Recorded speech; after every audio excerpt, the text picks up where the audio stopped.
opportunity to bring the World Women's Championship to Ottawa along with the Provincial Women's Championship. Sort of marrying those two events up together will be pretty special for the community. Just for background, did you have anything to do with the 90 one here? No, that was I was still in. No, I was here. 90. No, I wasn't involved with that. I was at the Civic Center. It was. I guess your thoughts. Did '09 World Juniors have anything to do with you getting this one?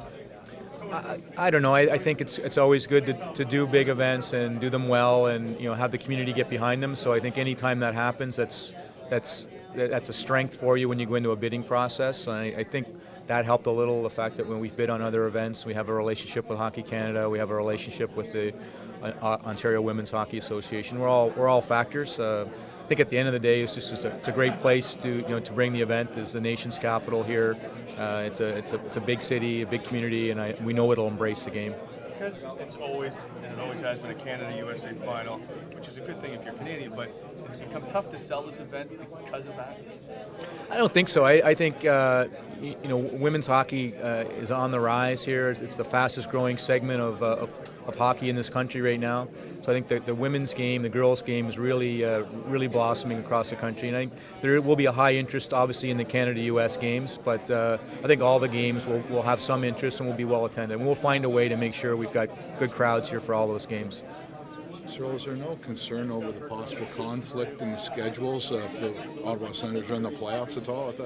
Yeah, I mean it's not playoff time, but it is the end of the year. Okay. So we have had a discussion with the league and the scheduler to make sure that they would work around us on the schedule, so we didn't end up with all of our last 5 or 6 games on the road. So we've already had that discussion. They've assured us that wouldn't happen. So your schedule that year will be heavy, home heavy at the start of the season. Well, yeah. It won't. I mean, we're only talking about 7 days here. This is a 7-day event, so it's the last 7 days of the season that we need to make accommodations in the schedule, and we've had that discussion with the league, and they'll look after us there.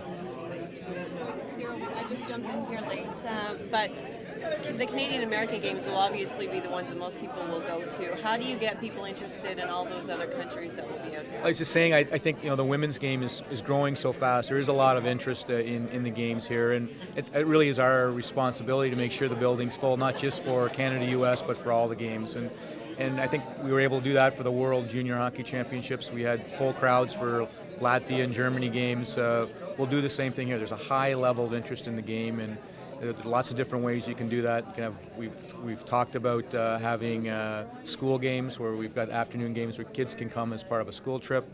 We're also bringing, as part of this event, 500 women's teams here for the Ontario Provincial Championships. So that's on scale of the Bell Capital Cup, which we ran during the World Junior Championships here in 2009, and there'll be 500 teams that will want to go to games, and they all won't go to Canada-U.S. games. So a lot of different things we can do, and we're very confident we'll have good crowds for all the games. When you look at what the Sens have done, bringing in the All-Star Game, the World Juniors recently, what are you trying to do for hockey in this city? Well, any time you can shine the spotlight on hockey, we think that's a good thing. So these are opportunities to really celebrate the game, shine the spotlight on it. What we're really hoping to do with them is a couple things. One is keep interest high in hockey, get more people playing and participating. So if this helps more girls participate in hockey, we think that's a good thing. Obviously, economic benefits, we talked about that at the press conference today. Between the World Championship and the Provincial Championship, it's a $35 million economic benefit. That's a huge windfall for the community. So that helps everybody. It's the theory of a high tide floats all boats. That's what happens. If it's good for the community, that will eventually be good for the Ottawa Senators as well. What else are you eyeing to get here now? Can't tell you yet, but we're working on a couple of other activities and events that we'd like to get here for Ottawa, and we hope to have some more announcements in the next few months. So we're hard at that.